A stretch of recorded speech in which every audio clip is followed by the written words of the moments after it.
What's going on, everyone? Welcome to today's video. Man, October is crazy. It's been so packed with games for JRPG fans. I mean, we've had so many. Ys 10 Nordics is coming, Romancing Saga 2 Remake. I'm diving so deep into Metaphor right now and loving every minute of it. And with that, so many people have reached out to me recently with heightened interest in the genre, being that there's so many interesting JRPGs that have been released this year.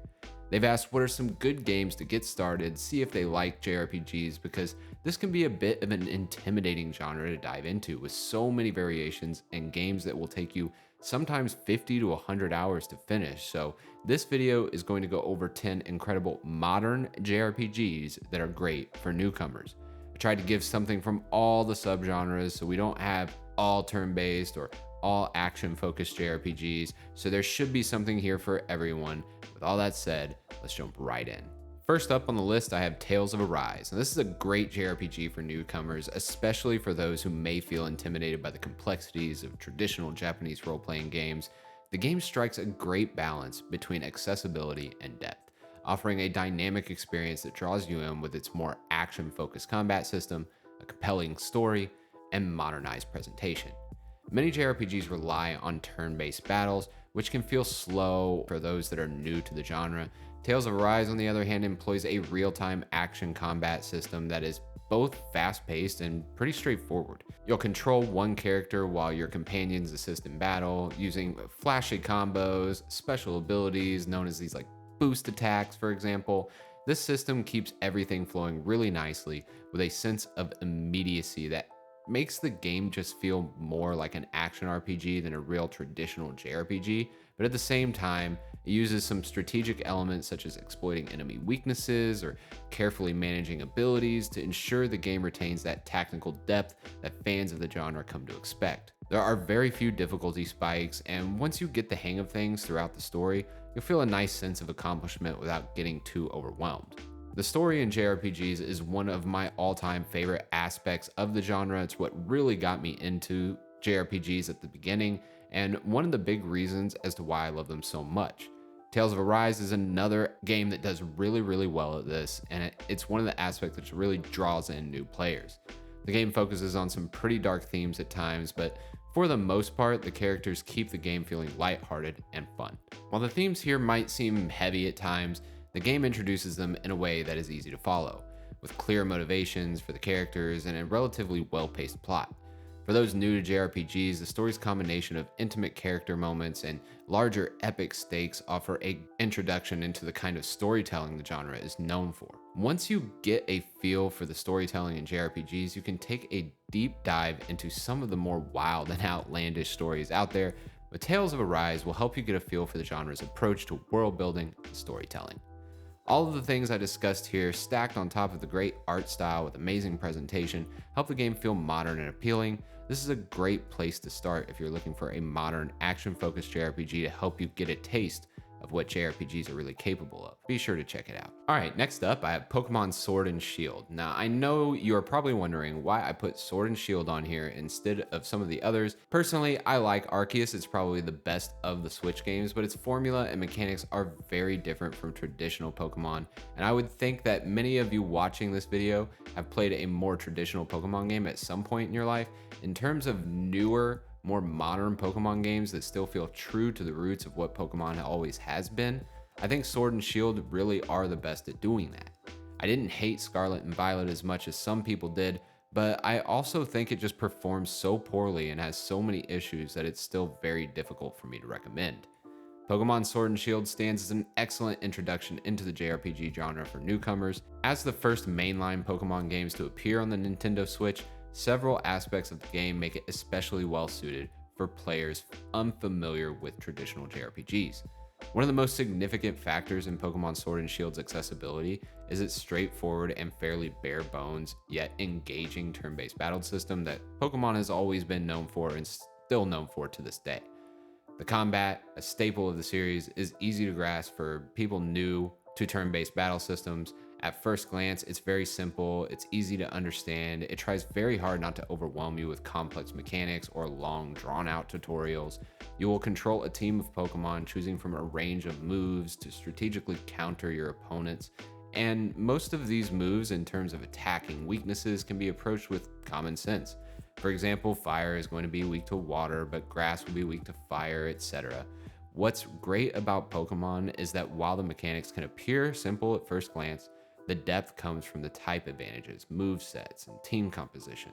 The games encourage strategic thinking. For those new to JRPGs, Sword and Shield serve as an excellent starting point, offering a combat system that's easy to learn, but provides room to grow as you become more comfortable in the game's mechanics. The game's easy to learn battle system, clear progression, and quality of life enhancements help improve many of the barriers that can make traditional JRPGs feel really intimidating.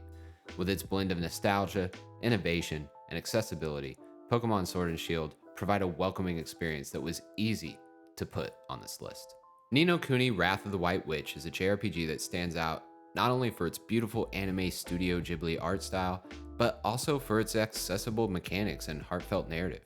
Ni no Kuni is an ideal entry point for newcomers to the genre. Its combination of a visually stunning world, a moving story, and a manageable learning curve make it one of the most approachable and unique RPG experiences available. I tried to look for games with moment-to-moment gameplay that was really fun and had great onboarding, and I think Ni no Kuni does a great job of that.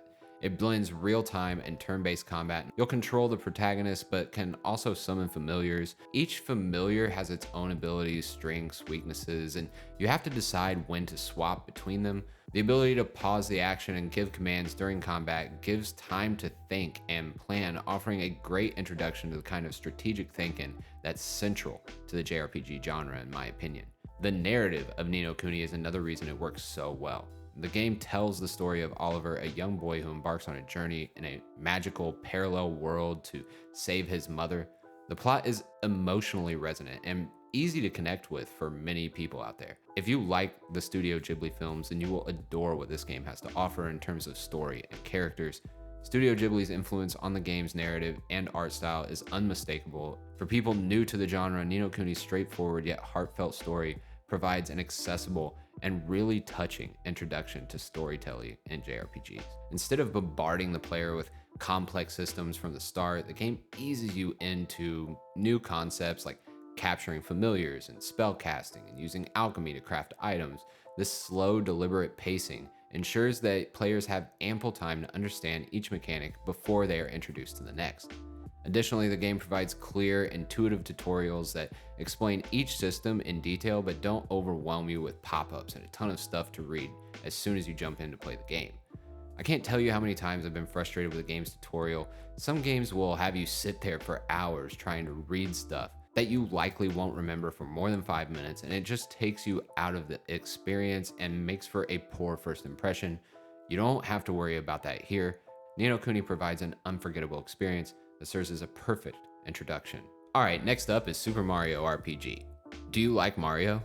Are you interested in trying out an RPG? Well, if you can answer yes to any of those questions, then this game is for you. Yes, it is indeed that simple and straightforward. This is a great JRPG and a perfect entry point for those looking to jump into the genre and experience it with familiar characters. Super Mario RPG Legend of the Seven Stars is one of the most accessible and charming entry points into the genre, period. The game merges the beloved world of Mario with the mechanics of a turn-based RPG, creating a unique experience that is both familiar and refreshing. Super Mario RPG offers a streamlined introduction to JRPG systems while keeping things fun, lighthearted, and really approachable. One of the most notable features of the game is its user-friendly combat system. Like traditional JRPGs, the game employs turn-based battles where you'll select attacks, special moves, or items from the menu. However, Super Mario RPG simplifies these mechanics, making them easy to understand even for players who might not be familiar with the more complex RPG systems. The game introduces a unique element of timing-based inputs during battles where pressing a button at the right moment can enhance attacks or defense, keeping battles lively and more accessible for those new to the genre. The game also excels at introducing players to these mechanics in a gradual, non-intimidating way. While players will still level up characters, allocate stat boosts, and collect equipment, core features of JRPGs of course, Super Mario RPG streamlines these elements, removing much of the complexity associated with them in other games. For instance, when a character levels up, the game provides clear choices for improving stats like HP, attack power, or magic, but without too many customization options, a complex tree, or percentage-based stat lines. This simplicity allows new players to enjoy the progression and customization aspects of RPGs without getting bogged down with intricate details. I personally love intricate details in my RPGs, but I've been playing these games for a long while now, and trust me, once you start getting really into them, you will too. But for now, learning these concepts, the pacing, and the flow of the game is very important. I should mention that the game's economy, item management, and upgrade systems are all easy to navigate as well. Ultimately, Super Mario RPG is an ideal introduction to the genre. The combination of humor, simple but fun gameplay, and accessibility ensures that you can enjoy the experience without needing prior knowledge of more complex systems. For those looking to explore the world of JRPGs, this game is a ton of fun and an absolute can't miss. I love the remake on Switch. Just definitely play this one. Moving on, I have Final Fantasy 16, and I personally think that this is the best introductory level Final Fantasy out there for quite a few reasons that I'll get into here. From a mechanical standpoint, this game is a bit more straightforward than others in the series. This is an action-focused game with JRPG mechanics. It feels very modern, not only in its presentation, but also in its moment-to-moment gameplay. The story is really well done and easier to follow with this lore mechanic that lets you pull up backstory during cutscenes to help you follow what's actually happening and adds necessary context to everything. The departure from traditional turn-based combat in favor of a fully real-time action-based system is significant in making this game feel great for someone new to the genre, as many of us grew up playing action-based games. In the past, Final Fantasy games typically employed either a turn-based or a hybrid system, which could be complex for newcomers. You will control the protagonist, Clive, and can freely dodge, parry, and execute combos, making the combat feel dynamic and super engaging. This shift towards action-driven gameplay, while super controversial, and personally I do prefer the more turn-based games, it keeps the pace fast and exciting. At the same time, Final Fantasy 16 retains a sense of strategy as you must manage Clive's abilities and icon powers. The accessibility of the game's combat is further enhanced by the inclusion of timely accessories, which allow you to adjust the difficulty of the action elements. These accessories automate certain tasks such as dodging or healing, giving those who are new to the action-based genre even an easier way to engage with the combat. This thoughtful design allows players to tailor the experience to their skill level, making the game far more welcoming to those unfamiliar with real-time combat, while still offering a challenge for veterans who prefer to rely on their own skill set. The normal difficulty, I should mention, is also not overly difficult. This is not a Souls-like game or anything like that. It has its challenging moments here and there, but nothing too crazy. The game modernizes many of the traditional elements of the Final Fantasy series while retaining its core appeal, offering a nice balance of action, strategy, and a story that makes it all really approachable. Is this my favorite Final Fantasy? No, absolutely not. That is reserved for Final Fantasy X. But I feel like it's necessary to have a Final Fantasy game on this list because most of us associate Final Fantasy with JRPGs. And I feel like while this is probably the least Final Fantasy feeling game, there's so many ways to adapt this game to your playstyle. This is a great entry point for anyone that's looked at a Final Fantasy game, wanting to try it out, but were intimidated by how complex they seem. Persona 3 Reload is up next. Honestly, it was super challenging for me to pick which Persona game I wanted to put on here because I could have gone a few different directions with this. But I went with 3 Reload because it's a very modern take on one of the most interesting stories in the series. It also is a bit shorter compared to 5, so if you're a newcomer and a 100+ hour JRPG sounds intimidating to you, then Persona 3 Reload may be your jam because it's quite a bit shorter, and although it struggles a bit with its pacing in the beginning, it's really a very great JRPG. The characters in Persona 3 Reload are one of the key factors that makes the game inviting for those new to the series. Each character in the protagonist's party has their own backstory, personality, and struggles, and the social link system allows you to build deeper connections with them over the course of the game. These social links provide more than just narrative flavor. They also improve the strength of the personas in battle. For new players, this system feels natural and intuitive as the bonds players form with their companions directly influence the gameplay. The ability to spend time with different characters during the day outside of combat offers a refreshing change of pace and adds the emotional investment. By giving control over how you interact and develop these relationships, Persona 3 Reload provides an engaging mix of choice, story, and strategy, all of which feel really welcoming to anyone new to Persona games or just JRPGs in general. There's also different difficulty options that can make the game feel a bit easier and quicker to get through, and I just feel like overall it does a really good job of allowing you to feel like you're playing it at your own pace.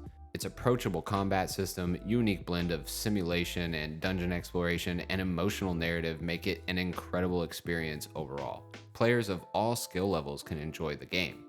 For those looking to explore a JRPG that offers both depth and accessibility, Persona 3 Reload provides a perfect balance of strategy, story, and social interaction, making it an ideal entry point into the genre because it really does explore the greatest aspects of what the genre has to offer.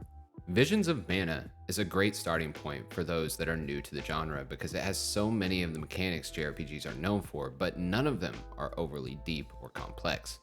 This is going to go down as one of the more underrated releases this year. I mean, I just had so much fun with this one, and I think anyone would enjoy it. One of the key factors that gives Visions of Mana its approachability is its focus on a straightforward yet engaging narrative. The game's story follows a group of heroes on a quest to restore the mana tree, the source of all life and magic in the world.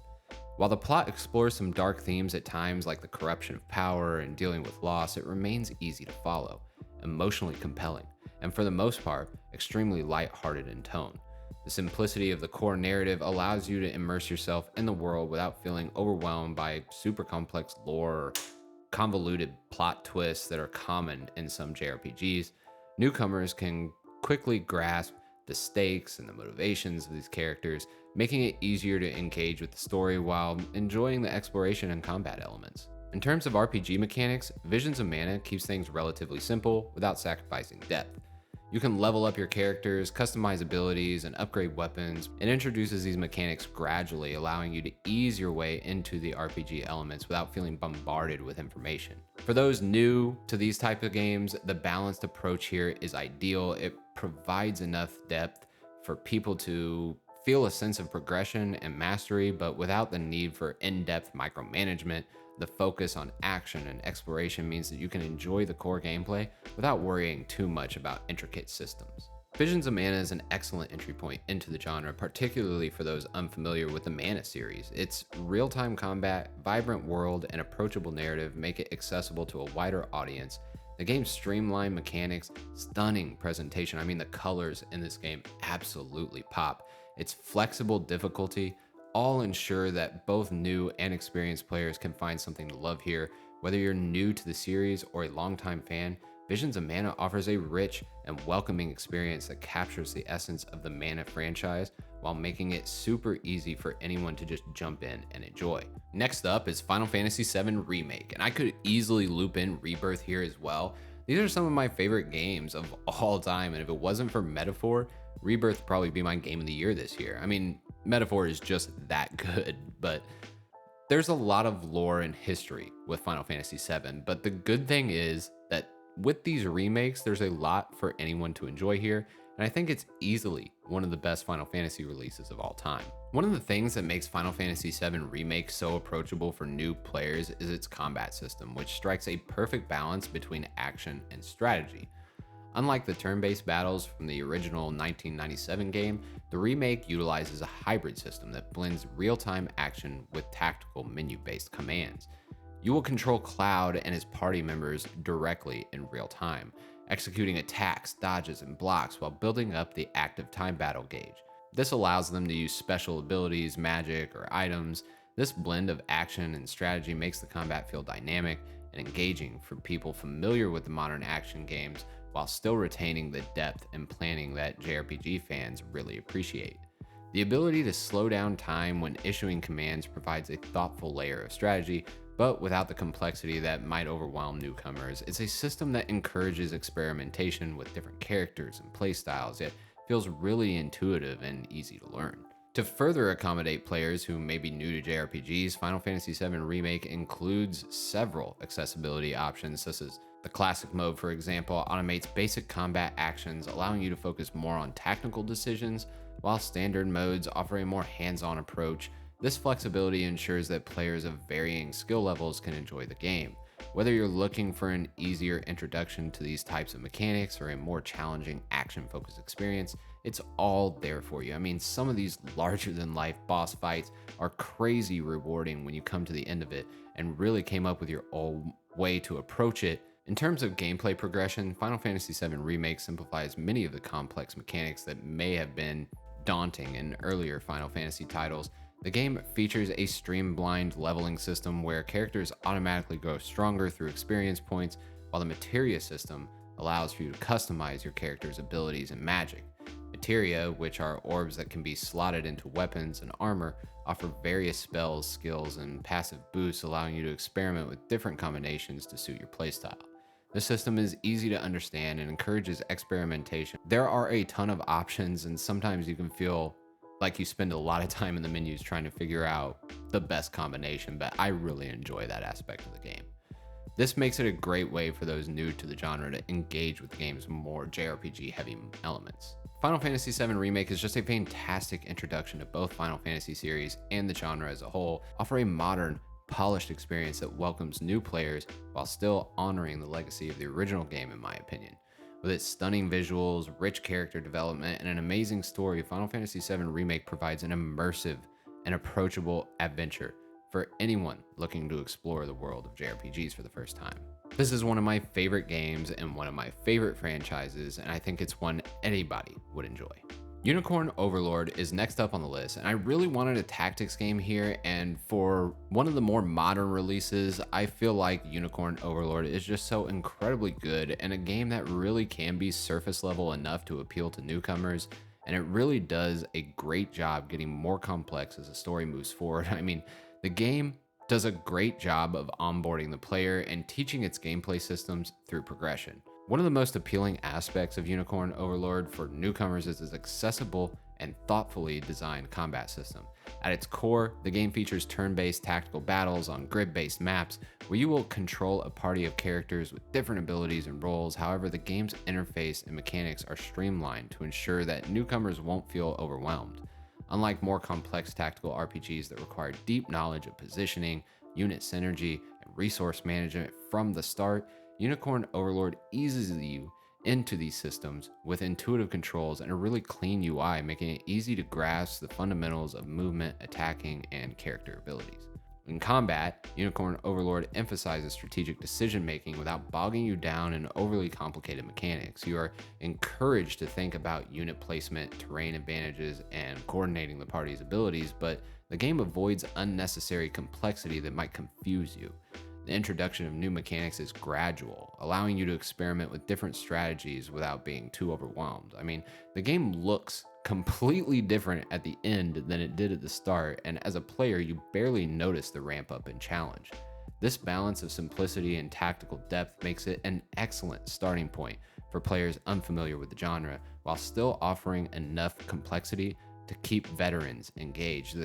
This game can be as simple or as complex as you'd like it to be. I mean, overall, this is just a really fantastic introduction to the tactical RPG genre for newcomers. Its accessible combat system, vibrant visuals, and character-driven storytelling offer a welcoming experience for those who may be unfamiliar with the genre. At the same time, its strategic depth, exploration, and customization options provide plenty of substance for experienced players. It's got a blend of classical tactical gameplay, a really emotional narrative, amazing presentation. I mean, I love what this game has to offer. It's one of the best games to release this year. Again, kind of flying under the radar with so many amazing JRPGs coming out. And it just is a game that anyone interested in tactical RPGs should experience. Finally, I have Yakuza Like a Dragon, and I'm putting the first one on here, but Infinite Wealth could be on here as well. But since you really need to play at least the first Like a Dragon before Infinite Wealth, let's go with this one. Also, the game features a more straightforward experience in terms of pacing and mechanics. There's a lot of fun mini games and a ton of opportunity to explore in this one. It's a ton of fun. I mean, just fun is the definition of Yakuza Like a Dragon, and its gameplay style can be far more familiar to fans of action-based games like GTA, but with a turn-based JRPG focused twists of sorts. One of the standout features that makes Yakuza Like a Dragon a great entry point is its protagonist. Ichiban is a fresh face with his own distinct personality, motivations, and background. His story begins with him being released from prison after serving 18 years for a crime he didn't commit, only to find himself betrayed by those he once idolized. Ichiban's journey of redemption, coupled with his light-hearted sense of humor, make him an endearing character, particularly for people who are experiencing the Yakuza series for the first time. His underdog persona, combined with his deep admiration for traditional RPGs, I mean, this guy is obsessed with Dragon Quest, and it makes him just an easy character for you to root for. Yakuza Like a Dragon introduces various job classes with its own unique set of abilities and playstyles, adding a layer of customization and strategy to the combat. You can assign different jobs to your party members, such as musician, chef, or even break dancer, all of which come with entertaining and eccentric moves. This system encourages experimentation and allows you to tailor your party to suit your preferred playstyle without overwhelming you too much with all these intricate mechanics. And I will say the whole job system is introduced to you in the most hilarious way. I mean, you go to an unemployment office to try to find a job. That's how the job system is introduced to you. I love it. This game is a fantastic entry point for newcomers to both Yakuza and the JRPG genre. Its accessible turn-based system, engaging story, and hilarious humor make it an inviting and enjoyable experience for anyone. The game offers a perfect balance of depth and approachability, ensuring that both people that are new to the genre or trying out for the first time, or longtime fans can dive into this chaotic yet heartfelt world of Yakuza and emerge with a super memorable and fulfilling experience. Anyway, that's it for me on this one. That's my list of top 10 modern JRPGs for newcomers to the genre. I know it's hard out there to sift through so many great games to find some good ones you want to get started with. I wanted to focus on more modern releases for this video because I think classic JRPGs is a whole different bag that I can make its own list from, and I plan to do so, so keep on the lookout for that. Let me know in the comments below if you have any recommendations or if you've tried any of the games on this list. Until next time, I'm out.